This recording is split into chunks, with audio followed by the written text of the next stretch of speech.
Fala galera, bora para mais uma resolução de exercício? Em relação à água pura, é de se esperar que uma solução de 10 gramas de sacarose em 150 gramas de água tenha respectivamente. Então nós temos aqui, ó, ponto de ebulição, ponto de solidificação e pressão de vapor. Vamos entender o seguinte, pessoal. A temperatura, da água, tanto para ponto de fusão da água é igual a 0 graus Celsius, ou seja, tanto para ela congelar quanto para derreter, tá? Ou seja, solidificar e fundir. E o ponto de ebulição da água é 100 graus Celsius. A gente tem que ter essa noção em relação à água pura. Se nós estamos adicionando, olha o que ele está falando aqui, ó, 10 gramas de sacarose em 150 gramas de água, o que vai acontecer? E vamos considerar aqui, até vou colocar pressão de vapor aqui, ó, da água. Pressão,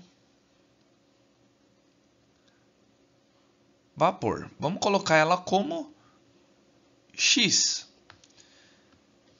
Tá certo? Pessoal, ponto de ebulição. Se eu colocar 10 gramas de sacarose em 150 gramas de água, vocês concordam comigo que eu terei mais 10 gramas de partículas? Mais 10 gramas de partículas que vão interagir com a água.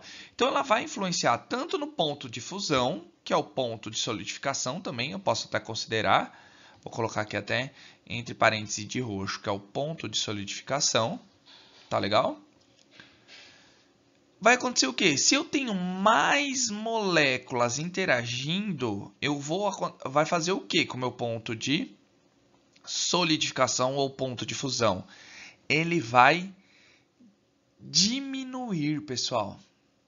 Então, por exemplo, se eu colocar açúcar na água, como açúcar é um soluto não volátil, ele vai diminuir o meu ponto de fusão. Ou seja, a água vai congelar numa temperatura menor que zero.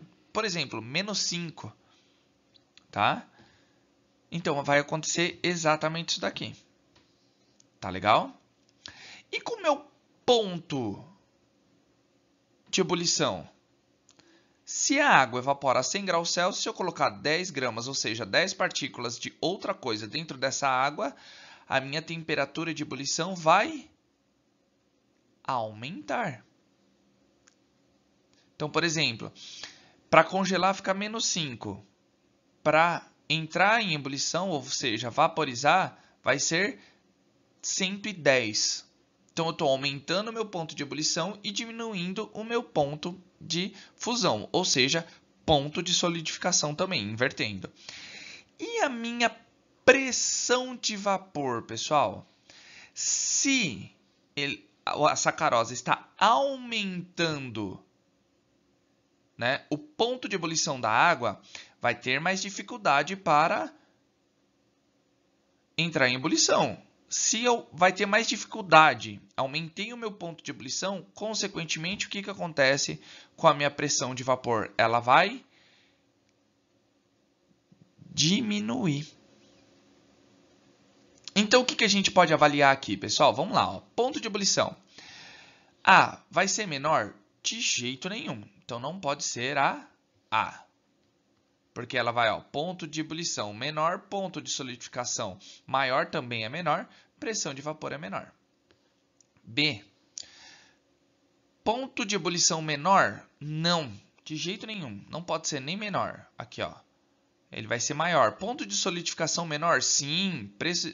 Pressão de vapor também é menor. Mas ponto de ebulição estava errado. Ponto de ebulição maior? Sim, aqui na C, ó. Ótimo, aumentei. Ponto de solidificação menor, tá certo. E pressão de vapor também menor. Consequentemente, alternativa C. E se nós analisarmos o restante, olha lá. D, ponto de ebulição maior, tudo bem. Ponto de solidificação menor, tudo bem também. porém pressão de vapor é maior e não pode ser.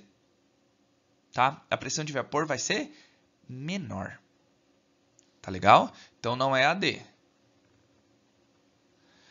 E, ponto de ebulição maior? Maior. Ponto de solidificação maior? Não.